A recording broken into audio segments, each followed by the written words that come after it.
Bon, défilé hautes émotions, si je puis dire, Grégoire, jusqu'au bout de la nuit, on a dû patienter.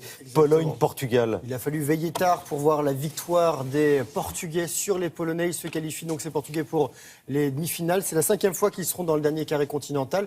Ça a été long, ça a été au tir au but. On regarde ce qui s'est passé direction Marseille avec donc ces Portugais sans convaincre qui ont peiné pour pouvoir poursuivre leur rêve européen hier soir à Marseille dans un stade Vélodrome plombé par la chaleur. Les Polonais refroidissent les Portugais dès le début de la rencontre. C'est Lewandowski qui ouvre le score à la 2e minute, 100e seconde, très exactement. Le 2e but le plus rapide de l'histoire de l'Euro. Une demi-heure plus tard, Renato Sanchez égalise, servi par une talonnade de Nani. Beau cadeau pour Sanchez, 18 ans seulement, est titularisé pour la première fois de sa carrière. Un partout à la fin du temps réglementaire, un partout à l'issue des prolongations. Tir au but et ça ne passe pas pour Błaszczykowski. Et Quaresma, lui, réussit son tir.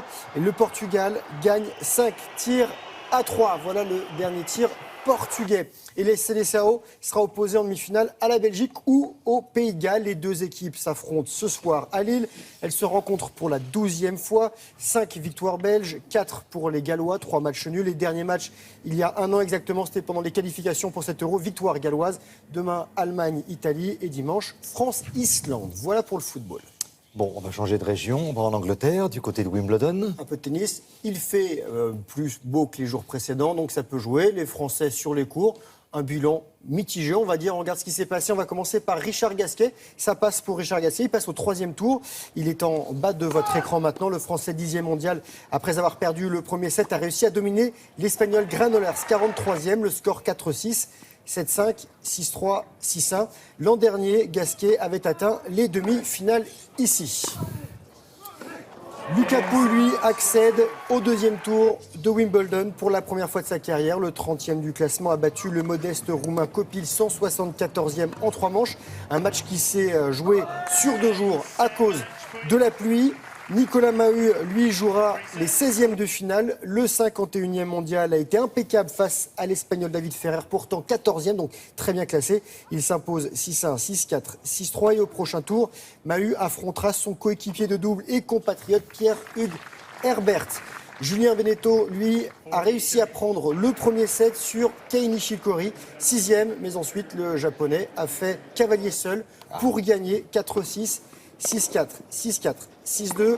Benneteau, donc, lui, s'arrête au 2e tour. Ça ne passe pas non plus pour Simon. Et pour père et chez les dames, c'est Kristina Mladenovic, numéro 1 française, qui a été sortie dès le premier tour, battue par Alexandra Sasnovic, Bélarus, 98e en 2 manches. Mladenovic est pourtant beaucoup mieux classée, de 67 rangs.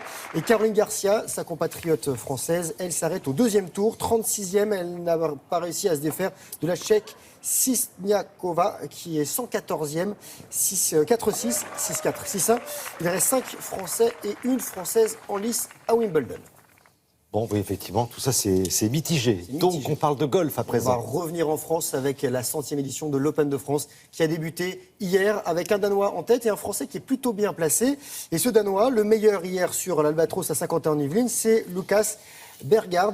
Il a rendu une carte de 66, soit 5 coups sous le par. Il devance ses premiers poursuivants d'un coup. Le meilleur français, c'est Mathieu Descotigny-Lafont, 23 ans, passé pro en 2014, qui a joué les qualifications pour accéder à ce tournoi. Il est en 6e position, à 2 coups du leader. Grégory Bourdi est 10e, tout comme Romain Vatel. Et Victor Dubuisson, ici à l'image, est 29e. Il a rendu une carte de 71. Le dernier vainqueur tricolore ici, c'est Thomas Levet. C'était en 2011. Et pour finir, la présentation des coureurs du Tour de France hier à Sainte-Mère-Église dans la Manche, avec bien entendu Christopher Froome, le Britannique tenant du titre qui est en quête d'un 3e titre. 198 coureurs pour cette grande boucle qui s'élancera demain du Mont-Saint-Michel, 103e édition, 3535 km au programme et une arrivée bien sûr sur les Champs-Élysées. Ce sera le 24 juillet prochain. Voilà, et on suivra tout ça évidemment sur France 2 et sur France 3 avec grand plaisir. Merci beaucoup Grégoire.